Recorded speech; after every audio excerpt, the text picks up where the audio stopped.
Hello, and welcome back to Season 3 of Walking with Champions. Today is a very special episode because I am joined with Chancellor Glenn Boyce. Dr. Boyce, thank you so much for joining us. How are you doing today? I'm good, Lucas. It's great to be with you again. Looking forward to this. All right, well, let's just jump right into it. For our first question, everywhere we look, I mean, you can see progress, right?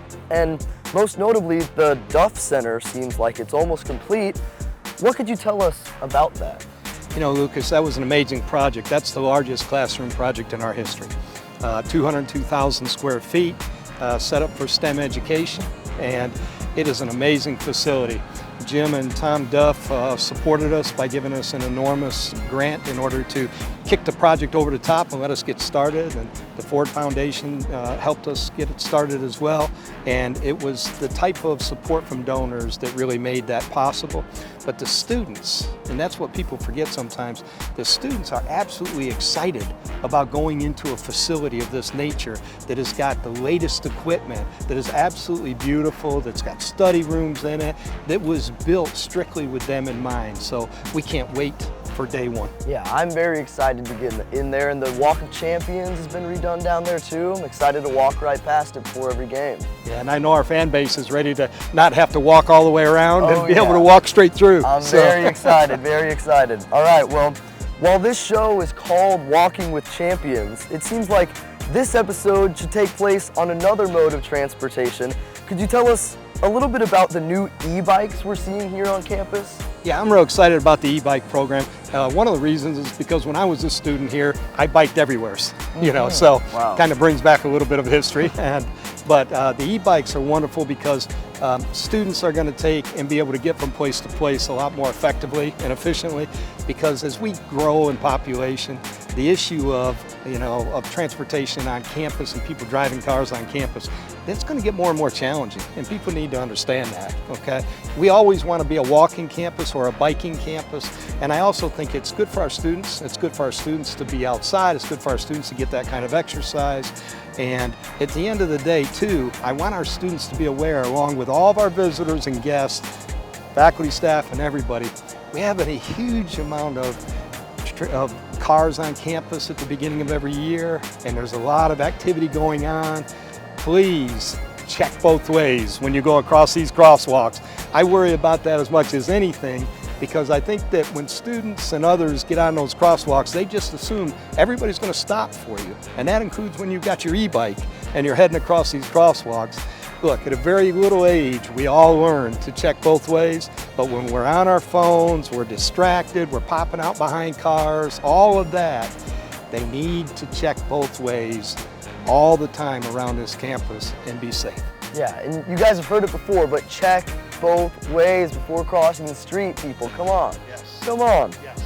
All right, and as with any new school year, we have new faces on campus, and helpful reminders are great for returning students. What are some things you want students to know this coming school year? Well, you know, the excitement for another fall semester. I don't think the expectations have ever been higher for us to enjoy this semester together.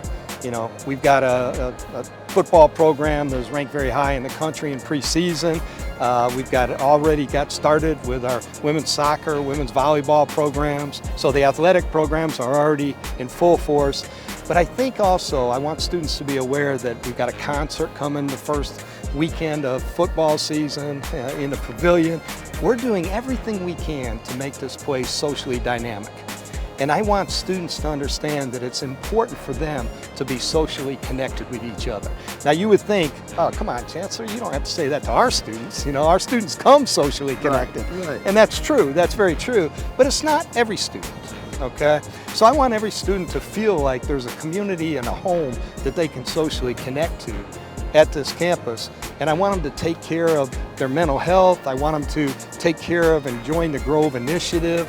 And when we do all these activities and put all these things forth, okay, Lucas, for students to be a part of so that they can feel like, hey, this is a community that's my home, away from home. Well, in order for that to work, they have to step out and embrace it. We're going to provide it, but they've got to participate and step out and embrace it. So what I want them to know most of all is, hey, step out and be a part of it all. Put yourself out there. you know, I promise you, you'll be rewarded 10 times over. Very nice, very nice. All right, and along with being the chancellor, you're also an alumni of the university. What is just, you know, some general advice you'd like to give students now? Yeah. What we do best at Ole Miss is we build leaders. That's what we do. Many students have heard me say this. We build leaders. And so my advice to them is, hey, while you're here during this period of time, learn everything you can about what leaders, how they function, what it takes to be a leader, and step out into the world ready to lead. Use this 4 years to make these transformational as to who you are, not just intellectually through your curriculum and your degree program, but also wrap leadership around you. And in order to do that, you have to get involved. You have to get involved, though, to make a difference. So find a passion, an activity, a club, an organization, and make a difference while you're here. The second thing, hey, you know, a lot of people don't want to hear this, but it's the truth. I look out for my students way into the future. And you know what?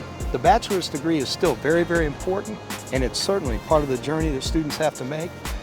But they have to remember the last degree that they achieve will open up whatever doors and windows and legacy they're going to be able to leave on the world.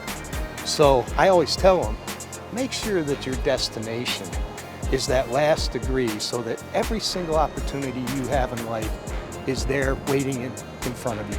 So don't stop at the bachelor's. Keep pressing and keep pushing.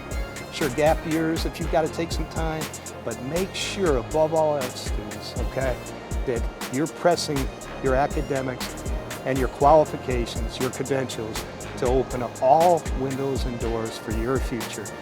Because if you do what we ask you here, you're a leader, and we need leaders for the future. All right, fantastic. I mean, that's all the questions I have for you today. Before we sign off, is there anything else you want to tell the people at home? There really isn't, other than it's an absolutely glorious day here in Oxford, Mississippi, and we are excited and ready to open this thing up. All right, hotty toddy, guys. Big hotty toddy. And that's all I have for you.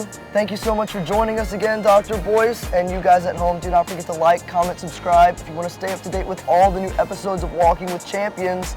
And we'll catch you guys on the next one. Hotty toddy, Lucas. Hotty toddy. Peace.